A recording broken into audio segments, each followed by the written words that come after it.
आमदार शहापूर मतदारसंघ मी आपणास विनंती करतो आपण आमच्या या सामान्य जनतेस मार्गदर्शन करावं.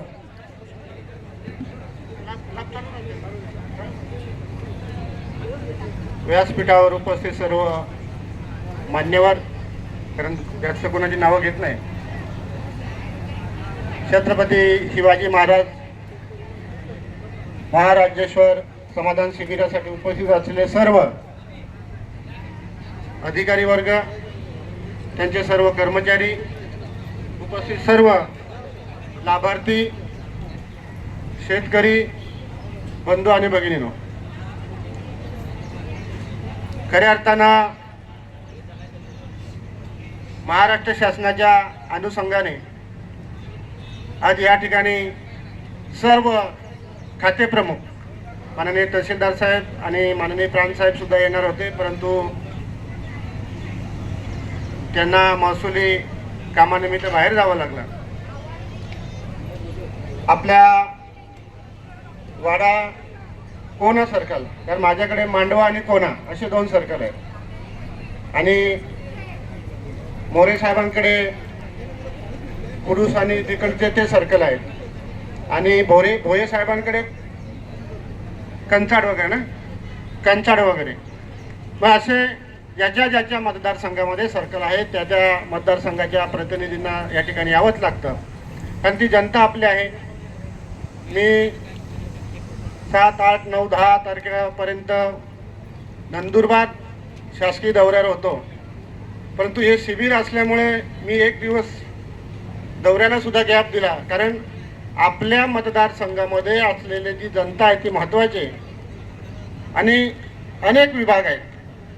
त्यामध्ये दुय्यम विभाग असेल, तहसीलदार कार्यालय असेल, पुरवठा विभाग असेल, आदिवासी विभाग असेल, ग्रामविकास विभाग असेल, भूमी अभिलेख विभाग असेल, कृषी विभाग असेल, संजय गांधी असेल, आरोग्य विभाग असेल, या सर्व विभागांच्या अनुषंगाने एका छताखाली म्हणजे एकाच आपण मांडव टाकला त्याला आपण शेत बोलतो, एकाच छताखाली सर्व दाखले मिळावेत ही शासनाची योजना माननीय मुख्यमंत्री महोदय, दोन्ही उपमुख्यमंत्री महोदय यांच्या अनुषंगाने आणि महसूल मंत्री महोदय आणि पालकमंत्री महोदय यांच्या पुढाकाराने आज आपण संपूर्ण महाराष्ट्रामध्ये अशा पद्धतीत शिबिरं राबवतोय. मी माझ्या शहापूरमध्ये सर्व मंडळामध्ये या ठिकाणी अशा पद्धतीचे कार्यक्रम या ठिकाणी घेतले आणि आज मगाशी एका बाबाला विचारलं किती फेऱ्या मारल्या 7-12 घेण्यासाठी, तो भरपूर फेऱ्या मारल्या.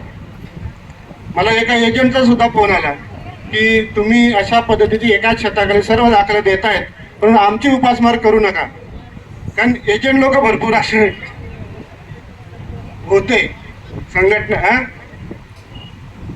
संघटनेच्या माध्यमातून येतात, वेगवेगळ्या पक्षाच्या माध्यमातून येतात, परंतु सरकारचं मी मनापासून अभिनंदन करेन की गोरगरीब जनतेला या ठिकाणी एकाच छताखाली एकाच मांडवाखाली आपण सर्व दाखले, मग त्यामध्ये दुरुस्ती असेल, त्यामध्ये संजय गांधीचे लाभार्थी असतील, त्यामध्ये अपंग असतील, मग अशा कृषी विभागाने ट्रॅक्टर दिलं, पण असे सर्व लाभ आज या ठिकाणी एकाच छताखाली या ठिकाणी होत आहेत.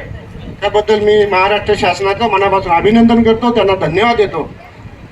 याच्यानंतर जर या शिबिरामध्ये आपलं समाधान झालं नाही तर ज्या तारखा प्रशासनाने जाहीर केल्यात त्या तारखांच्या अनुषंगाने आपण चांबल्याला जाऊ शकता, आपण मांडव्याला जाऊ शकता, आपण कुडूसला जाऊ शकता, जिथं जिथं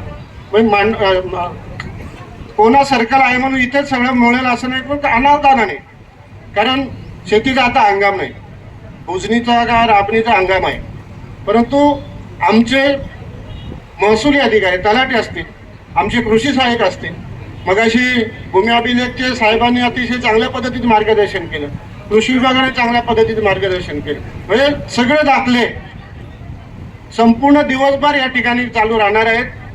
5 वाजेपर्यंत ना दिवसभर 5 वाजेपर्यंत या ठिकाणी चालू राहणार आहेत. आपण जरी प्रतिनिधी जर आला असाल तर आपल्या आजूबाजूच्या गावांमध्ये, शेजाऱ्यांमध्ये, पाजाऱ्यांमध्ये आपण सांगा की या ठिकाणी अशा पद्धती शिबिर आहे, त्या शिबिरामध्ये एकाच वेळी सगळे दाखले या ठिकाणी मिळतात.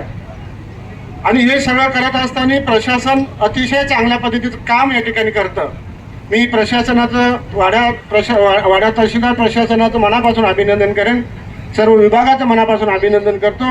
कारण जनतेसाठी आपण आहात, जनतेचे सेवक आपण आहोत. आम्ही जनतेचे सेवक आहोत आणि या जनतेची सेवा करण्यासाठी आपण या ठिकाणी आपला वेळ या ठिकाणी दिलेला आहे. त्याबद्दल तुमचं सुद्धा मी मनापासून अभिनंदन करतो आणि या शिबिराचं उद्घाटन झालं असं जाहीर करून या ठिकाणी थांबतो. जय हिंद, जय महाराष्ट्र.